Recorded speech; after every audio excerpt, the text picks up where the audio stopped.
as a preteen and a teenager, I hated the idea because for two reasons. One of the reasons was it sounded incredibly boring. Yes. And the other reason was I did not believe I would get into heaven. I couldn't really trick myself to believe it.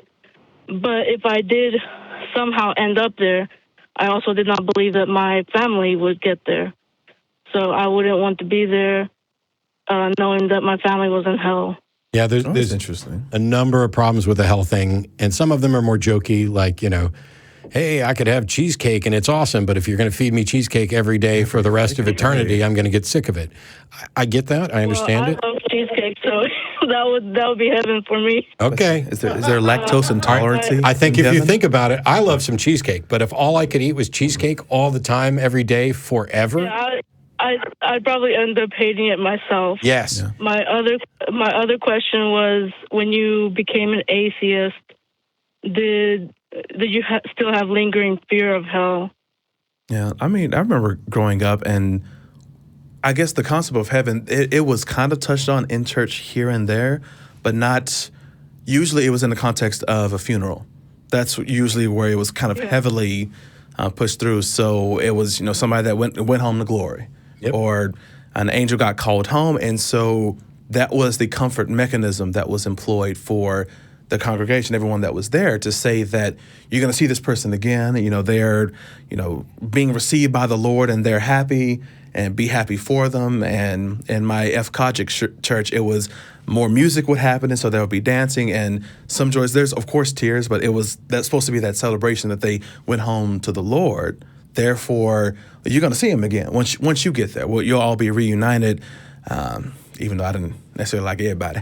For me, I got over the hell problem relatively quickly by saying, first of all, how much time have I spent worrying about the hell of other religions that I didn't grow up with? Right, yeah. The other thing is there anything I can do about it? And the third was, do I have any reason to think it's real? And all three of those failing to meet the test meant that any concern I had about hell just evaporated. But I'm in agreement with you. I've talked before about how, for example, my mom is not going to go to heaven, even though she thinks she is, because in heaven there can be no suffering. There's no way my mom could be in heaven with me in hell, and she wouldn't suffer. Now, I've talked to her about it, and somehow or another God makes this work. But the reality is, it's basically a facsimile of my mom, an altered one. There's something that's changed about her mind, such that she's not going to be sad. Like a robot. Yes, and she's there to praise and worship, and everything will be good. There will be no evil. The problem with all of that is what makes life interesting and valuable is a couple of things. Number one, it ends. Mm-hmm. I think if we could teach people to appreciate that the ending of life is a part of life and it's what gives the value to it, I think that would go a long way towards dealing with a lot of people's grief.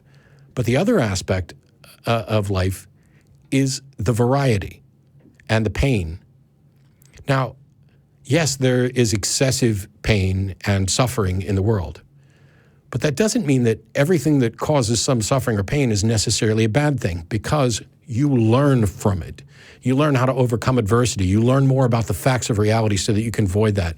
It would seem to me that in a perfect heaven, there's nothing to learn. And I live my life to learn, so I don't want to go there anyway. But I think one of the things that's appealing to people is they think when they get there, God's going to explain it all to you. You're going to get to rewind history and see what happened here, and everything will make sense, and all the stuff, answers. all the stuff you didn't know. Fermat's last theorem. You'll just get it. You'll know everything. I'm not aware of. Certainly nothing in the Bible supports the notion that when you get to heaven, God's going to, as far as you know, when you get to heaven, God's not going to tell you nothing. It's going to be like, there's your place to kneel. Yeah. There's your mansion, your mansion over there. I had thought was that you didn't even get to see God when you got to heaven, because no one can see God, even in heaven. I don't think that's actually biblical. You can't see him in physical form on earth, although you can evidently wrestle with him and other stuff, but... Yeah, there were so many weird things. And about the hell part, when I became an atheist, the same day, that fear was instantly gone. It's amazing when I haven't had any fear of hell ever since that day. And I can tell you the That is exact great. day I became That's an awesome. atheist. Yeah. that is great. And I know people have been atheists for many, many years who still wake up in the middle of the night from fear of the hell that they were indoctrinated to. So count yourself fortunate. And I think that, I think you'll be fine. Yeah, I feel very lucky that I don't have any fear of hell.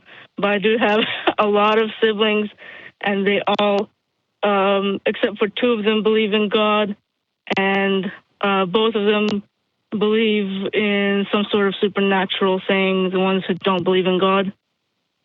So I'm the only one who does not believe in God at all, or any gods. Or that same day I decided, if I'm not going to believe in the Christian God, why should I believe in any other God? Yeah, and that's the thing is, if there is some going from one religion to another. Yeah, if there is some God out there, I'm open to the evidence for it. Sure. I think some of them are more obviously false than others. Yeah. But anyway, Maria, I appreciate the call. Are much more interesting. Some of them are much more interesting than the Christian God. Yeah, true. Like Loki. But yeah. Anyway, I appreciate the call, Marie. We're going to wrap the show up and then go into some after show calls real quick. But yeah, enjoy no longer fearing hell or wanting heaven. Yeah, I know that's right.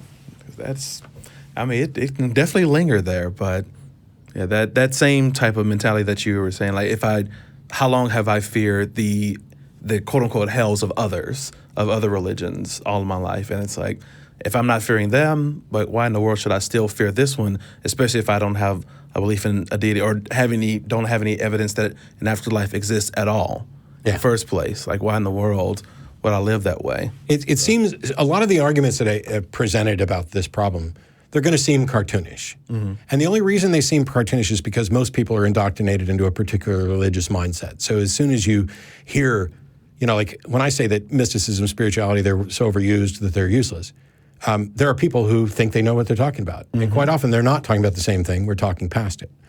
But when I look at the examples that I give, people think are cartoonish. I'm like, okay, if you really loved, your kids, would you build a torture chamber in the basement and then never directly engage with them, but leave them notes on the refrigerator that they have no evidence these notes are